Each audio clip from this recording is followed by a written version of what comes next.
Hello बालको। आज हम बात करेंगे class 11th Hindi medium biology second chapter. मैंने पहला चैप्टर अपलोड किया था तो कोई बच्चे कमेंट सर रिया भारती वो कह रही थी सर ये चैप्टर डिलीटेड है। अब डिलीटेड तो मैं क्या कर सकता हूँ, अगर बुक में पहला चैप्टर है तो मैंने पढ़ा दिया। आपको समझना चाहिए, ठीक है। सब डिलीट हो जाएगा तो फिर पढ़ोगे क्या, तुम लोग हैं समझते नहीं बात को। ठीक है, तो हम स्टार्ट अपना दूसरा चैप्टर। आज हमारा हम आपको डिटेल में सारी बातें बता देंगे कि वर्गीकरण क्या है और वर्गीकरण के क्या कंपोनेंट्स हैं, किससे मिलकर बना है, और बताएंगे कि वर्गीकरण देने वाले कौन कौन से वैज्ञानिक हैं और कौन सा पेपर में आपके छप जाएंगे। ये लो भैया, ये रट लो, ये पेपर में आने वाली चीज है। सब चीजें पेपर में नहीं आती, बात सब पता है। बायोलॉजी में इतनी मोटी सी किताब है, मेरे पास इतनी मोटी किताबें रखी हुई है। सर इतनी मोटी कहाँ होती है, अरे हमारे पास बहुत सारी है बालक। तो उन समय तो मैं आपको उतना बता दूंगा, हिंदी मीडियम वाले तो जितना बता दूं, चाहे जिस भी स्कूल में पढ़ रहे हो उतना पढ़ लोगे, काम वर्गा तुम बहुत अच्छे मार्क्स लाओगे। 11 तो बहुत अच्छे नंबर से पास होगे बालक। ठीक है, चलिए हम स्टार्ट करते हैं अपने लेक्चर्स को, तब तक कि आप समझिए। देखिए वर्गीकरण मैंने बताया था आपको कि जीवों को उनके लक्षणों के आधार पर, उनका है कोई बड़ा है कोई नाटा है, जैसे रिया भारती हो सकती है, छोटी हो बड़ी हो, तो तो क्या होता है उनके क्रम से रख देते हैं हम लोग। पहले छोटा रखेंगे, फिर बड़ा रखेंगे, फिर बड़ा रखेंगे। इससे एक श्रेणी बनती है, एक वर्ग बन के पूरा क्लास रेडी होता है। तो बेटा हम उसको कहते हैं भैया चलो श्रेणी बनकर रेडी आ गई, तो यही है वर्गीकरण। वर्गीकरण का मतलब सीधा मतलब है कि लक्षणों के आधार पर जीवों को क्रम से रखना। मैंने आपको पहले लेक्चर दे भी दिया। ठीक है, उसके जो कंपोनेंट होते हैं, एक होता है kingdom, phylum, class, order, genus, species, ये सारी जाते हैं। मतलब यहाँ पे मैंने लिख दिया, हिंदी में लिखा हुआ है, इसको स्पीसीज कहते हैं, जाति। फिर कहते हैं वंश, कुल, गण, वर्ग, संघ, जगत। ये इतनी चीजें जो आपको पता होनी चाहिए। रियली सबसे छोटी यूनिट जो होती है किसी वर्गीकरण की, पेपर में एक क्वेश्चन बनेगा ये कि वर्गीकरण की सबसे छोटी इकाई का नाम क्या है। ना मानो तो पेपर में देख लेना, तुम्हारा पेपर आए यही जाति। अब ये मत करना सर ये भी डिलीटेड है। हाँ। उसके बाद मैंने बताया बेटा वंश, कुल, गण, वर्ग, संघ, फाइलम और सॉरी जगत। इसको किंगडम कहते हैं। क्या कहते हैं बेटा, इसको किंगडम कहते हैं, इसे किंगडम कहते हैं, किंगडम कहते हैं। इसको फाइलम कहते हैं, अंग्रेजी में फाइलम कहते हैं। इसे क्लास कहते हैं, क्लास कहते हैं। और इसको स्पीसीज कहते हैं, स्पीसीज कहते हैं। इसको जीनस कहते हैं, जीनस। आप लोग सबसे पहले नीचे फिर ऊपर से, क्योंकि इसको अभी तब समझ पाएंगे जब आप जीनस, ऑर्डर, कुल, ऑर्डर। आई थिंक ऑर्डर ये होगा, हिंदी में थोड़ा यही रहता है। ये होता है तुम्हारा फैमिली होगा, देख लेना आज कल ना, फैमिली। और ये तुम्हारा है ऑर्डर। ठीक है, तो ये बेटा आपके होते हैं species, family, order, class, phylum, kingdom, kingdom, phylum, class, order, family, genus, species. ये अंग्रेजी में मैंने लिख दिया। अब मैंने क्या होते हैं ये भी बताऊं। अभी मैं कहता हूं स्क्रीनशॉट ले लो, लेकिन समझाना बहुत जरूरी हो जाता है। स्क्रीनशॉट लेकर नोट्स बना लोगे क्या, समझना भी बहुत जरूरी होता है। पहला लिखा बेटा जाति। जाति क्या मतलब होता है, वर्गीकरण की मूल इकाई को जाति कहते हैं। मैंने बात बताई आपको कि वर्गीकरण की सबसे छोटी इकाई जो होती है उसे क्या कहा जाता है, उसे कहा जाता है जाति। अब बहुत सारी जातियां मिलेंगी, बहुत सारी मिलेंगी तो बेटा उससे वंश बन जाएगा। आप नहीं कहते, मतलब आपको अगर जानते हो तो गांव मोहल्ले में ये होता है कि हमारे परिवार के हैं, दे जो बैठे हुए हैं ये लोग, ये है हमारी फैमिली के, हमारी जाति में आते हैं लोग, हमारी जाति के लोग हैं। ऐसा मतलब बहुत सारी जातियां जब मिलती हैं तो बनता है जो उसे कहते हैं बेटा समूह। क्या कहते हैं, वंश। वंश मतलब जातियों के समूह को क्या कहा जाता है, वंश। मैंने बहुत कम शब्दों में डेफिनेशन लिखी है, बुक में वो बड़ी बड़ी लिखी है, उतना याद नहीं करनी जरूरत है, आपको समझने की जरूरत है, क्योंकि ज्यादा पढ़ने चक्कर में बच्चा समझ नहीं पाता है। Try to understand this. कुल क्या होता है, समान गुणों वाले वंशों के समूह को, मतलब समान गुण वाले वंश। कुछ होते भाई उनके, जैसे कि कोई जाति होती है, मान लो सिंपल एग्जांपल हो, कोई तेली लो तो उसको ऊपर कास्ट को साहू बना दिया गया है, और कोई वर्मा भी क्या कैटेगरी हो गए हैं। मतलब सब लोग अपनी जाति को धीरे धीरे क्या होता है रूपांतरित कर लेते हैं, बदल देते हैं। उस तरह को समझिए, समान गुणों वाले वंशों के समूह को क्या कह देते हैं हम लोग, कुल कहते हैं। ठीक है, बात समझ में आ गई। लगभग समान गुणों वाले कुलों के और जिसमें रख दिया जाए, लगभग समान गुणों वाले कुल को जहां रखा जाता है उन्हें बोला जाता है गण। क्या बोला जाता है, गण बोला जाता है। वर्ग का क्या मतलब होता है, सर्वनिष्ठ गुणों वाले गणों को एक वर्ग में रखा जाता है। मतलब जिनका गुण फिक्स है, जो गुण और किसी में नहीं होगा जो इनमें है, तो सर्वनिष्ठ गुण वाले को, जीवों को जहां रखा जाता है वो भैया कहलाते हैं क्या, उन्हें कहा जाता है वर्ग। क्या कहा जाता है, वर्ग। डिफरेंस नोट कर लीजिए, मैं बोल रहा हूं। संघ क्या होता है, कुछ विशिष्ट गुणों वाले वर्गों को एक संघ में रखा जाता है। मतलब समझो यहां पर कि विशिष्ट गुण, जब भी विशिष्ट लग जाए ना, समझ लेना सबसे अलग बात की जा रही है। विशिष्ट मतलब स्पेसिफिक होता है, पर्टिकुलर चीज के लिए लगते हैं। जैसे कुत्ता की प्रजातियां लिखे तो आप कुत्ता ही लिखेंगे उस फैमिली में, उसमें आ जाएंगे। बिल्ली लिखे तो बिल्ली लिखेंगे, शेर लिखे तो शेर बिल्ली दोनों आ जाएगा, तो लगभग मिल जाते हैं। तो कुछ विशिष्ट गुणों वाले वर्गों को एक संघ में रखा जाता है। भाई शेर बिल्ली कहा जाता है, उस जातीय सब मतलब सब कुछ समान रखता है, बस ये घर में बिल्ली रहे, घर में रहो तो बिल्ली, बाहर हो तो शेर है, जैसे लड़का शेर होते हैं, अब बिल्ली समझ जाओ फिर तो। वर्गीकरण का सबसे बड़ा जो भाग है, सबसे बड़े समूह को क्या कहा जाता है? जगत कहा जाता है। होप की बात सारी बातें समझ में आ गई हो। ये क्लासिफिकेशन था। अब हम आप सीखेंगे कि द्विनाम पद्धति क्या होती है, इसके वजह से तो नोट कर जल्दी खट से। हाँ तो बाल को अपने नोट कर लिया। अब आगे टॉपिक की ओर बढ़ जाएंगे। हाँ इलेक्ट्रिक बोर्ड नहीं, लेकिन सारा काम इलेक्ट्रिक के जैसे करते हैं, समझेंगे बालक। अब समझाएंगे हम आपको उपजाति और जाति, फिर दिनाम पद्धति। इसके अलावा हमारे पास ये 2 टॉपिक है और ये इतना कवर करना है। ये भी चैप्टर में छोटी छोटी बातें मैंने आपको बता दी। मैं आपको बस उतना बता रहा हूँ जितना पेपर में मेरे से पूछा जाता है, इंपॉर्टेंट है। बाकी ज्ञान अर्जित करने के लिए आप पुस्तक अपनी खोलिए और वहां जितना मन करे उतना पढ़िए, ठीक है। पेपर में आ सकता है आपसे उपजाति और जाति में अंतर क्या होता है। देखो बालक, जैसे कि एक समय की बात है, आप गए कहीं शिमला गए या फिर लंदन गए। लंदन में जब वहाँ पर गए तो लड़का हो या लड़की कोई भी गया, वहाँ पर शादी कर ली किसी इंग्लिश मैम से या इंग्लिश मेमा से। तो भाई जब इंग्लिश मेमी से शादी हो जाएगी तो वहाँ की जो प्रजाति बनेगी, ऊ का नाम कुछ अलग हो जाएगा। वहाँ पर आपको आधा इंडियन होगा और इंग्लैंडियन होगा, तो उसका नाम इंग्लैंडियन हो जाएगा, आधा इंडियन और आधा इंग्लैंड। तो ये सिचुएशन जो आती है ना, वो उपजाति का जनरेशन करती है। मतलब देखो, विभिन्न प्रकार के भौतिक स्थानों पर पाई जाने वाली जातियों के प्रतिरूपण को क्या कहा जाता है? उपजाति कहा जाता है। हमने परिभाषा बोल दी है, आपको समझ में आ गई है, पॉज करके नोट कर लो, रिपीट कर सकते हो आप उस बात को। फिर जाति क्या होती है बेटा? जाति विभिन्न भिन्न स्थानों पर पाए जाने वाले जीवों की भिन्न भिन्न क्या होती हैं? जातियां होती हैं। मतलब उपजाति कैसे बनती है? मतलब एक ही, मतलब भौगोलिक क्षेत्र बदला, टेम्परेचर बदला या फिर प्रेशर बदला, जो प्रेशर बदला, आप कहीं चले गए बाहर, भारत में किसी दूसरी तमिलनाडु चले गए, हाँ तमिलनाडु चले गए आप, या फिर श्रीलंका कहाँ जाएंगे? अरे यार महाराष्ट्र चले जाइए, पश्चिम बंगाल चले जाइए, आपकी थोड़ी जो जनरेशन होगी उसमें बदलाव आ जाएगा। हम उसे दूसरे नाम से जाने लगेंगे और उसे उपजाति कहा जाएगा। जाति को थोड़ा बदल जाए ना तो उसे उपजाति कहते हैं, ठीक है। जो मूल रूपेण होती है उसे हम जाति कहते हैं। आई होप कि तुम्हें समझ में आओगा जाति और उपजाति क्या होता है। भिन्न भिन्न स्थानों पर जो अलग अलग पाई जाती है उसे क्या कहते हैं?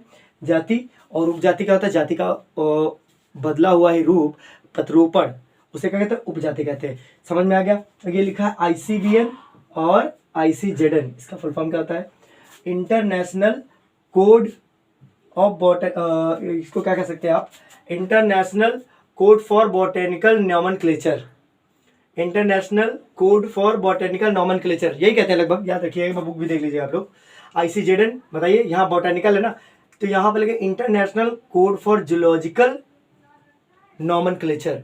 मतलब कि जो जंतु हैं उनका नाम लिखने के लिए जंतु वाला साइड है, और जो तुम्हारे बच्चे कौन पादप हैं उनका नाम रखने के लिए इस पद्धति का प्रयोग किया जाएगा। समझ गए? एक बेटे से केमिकल नाम के लिए IUPAC चलती है, international union of pure and applied chemistry, ठीक है। ये क्या होता है बेटा? केमिकल नाम रखने के लिए, पादप का नाम रखने के लिए। तो ये 3 पद्धतियां आपको हमेशा याद ही रखनी है। इनका भी केमिस्ट्री पढ़ाऊंगा, IUPAC क्या होता है, ठीक है। अभी तुम केमिस्ट्री पढ़ना 11th के में स्टार्ट करूंगा यार, एक तो सारी पढ़ानी है। तो होता क्या, धीरे धीरे कौन कौन सा लेक्चर रेडी करूं मैं बताऊं, फिर भी सुनिए। तो बेटा ये हो गया। अब आ जाओ, एक बाबा थे जिनका नाम था कार्ल वार्न लिने। क्या नाम था उनका? कार्ल वार्न लिने, लिख दो नहीं भूलोगे। उनका नाम था कार्ल वार्न लिने, इनका ये नाम था कार्ल वार्न लिने। तो भैया उन्होंने एक पद्धति बनाई, कहा प्रत्येक जीव के, इस लिखो, इस पद्धति के अनुसार प्रत्येक जीव के 2 नाम होते हैं, पहला उसके वंश का, दूसरा उसकी जाति का। पहला उसके वंश का, दूसरा उसकी जाति का, जिसे द्विनाम पद्धति के नाम से जाना जाता है, या जिसे द्विनाम पद्धति कहा जाता है। यह पद्धति किसके द्वारा दी गई थी?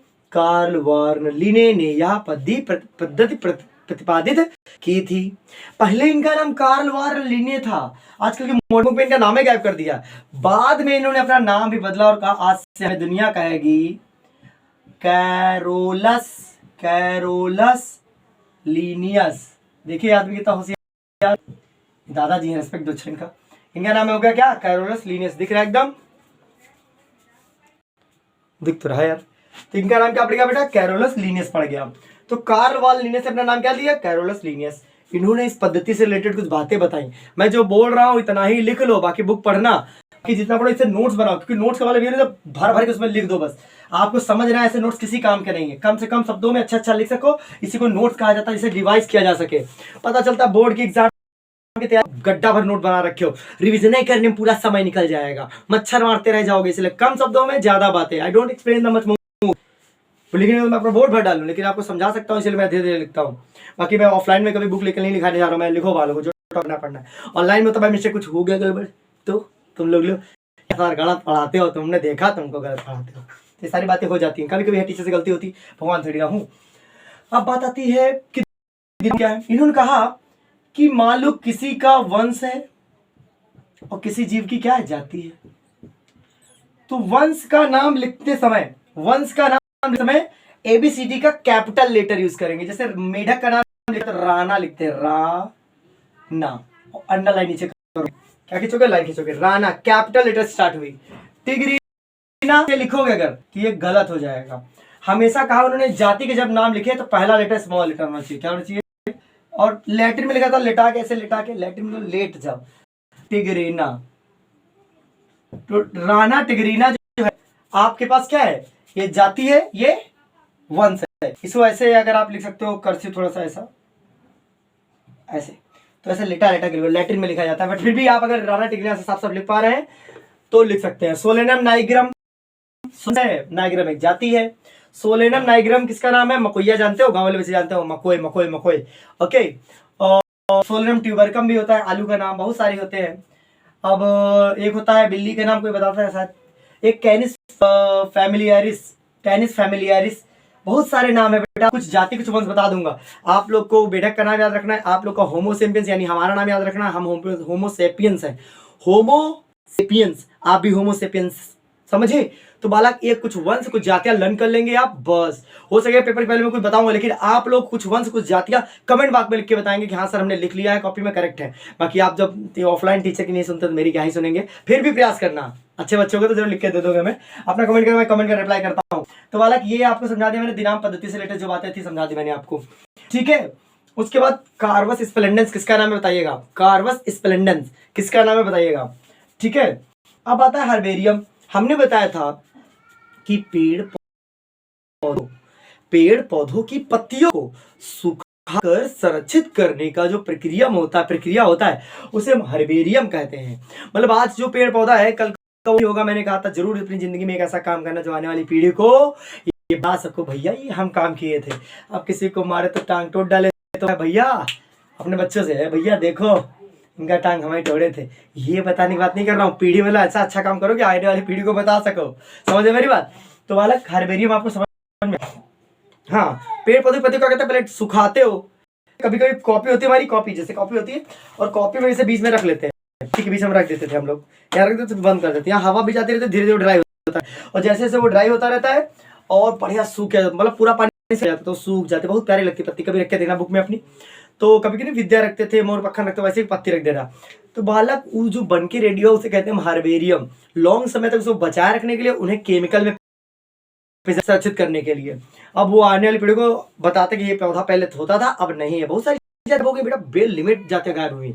तो कुछ का मैंने नाम लिख दिया है, कहाँ मतलब कि कह सकते हो आप हर्बेरियम है, ठीक है। तो ये लिखा है national BGH UP, national botanical garden herbarium, national botanical garden herbarium Lucknow में, जिसमें 40,000 चीजें हैं लखनऊ, जहाँ इस समय हम।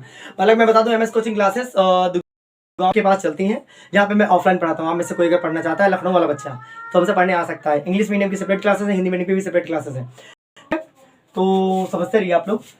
MS कोचिंग क्लासेस हाइड्रोजन, और नॉर्मली अगर कांटेक्ट कर सकते हैं आस-पास तो बेटा मोबाइल नंबर 8318103744, इस पर कांटेक्ट कर सकते हो आप। लखनऊ के बच्चे, मतलब जितने बच्चे लखनऊ में पढ़ रहे हैं उनके लिए बता रहा हूँ, 8318103744, ठीक है। तो वाला इस बार बेटा रिजल्ट भी अच्छा रहा था, काफी बच्चों ने टॉप किया था। सबका मैंने आप लोग को बताया भी, 97, 94, 92, 92, 91, बहुत बढ़िया परसेंटेज आया बच्चों का। 100 में 100 मैथ में है, 100 में 100 साइंस में है। You can try, just try. चलिए बात वनस्पति एच ऑफ फॉरेस्ट, ये शॉर्ट फॉर्म का लिखिए, herbarium of forest research institute, herbarium of forest research institute, ठीक है, एंड कॉलेज। ये कहां पर है? देहरादून, जहां पर बेटा लगभग 3 लाख प्रजातियां हैं, 1, 2, 2.5, सैकड़ा, 1000, 10,000, लाख, 3 लाख प्रजातियां हैं।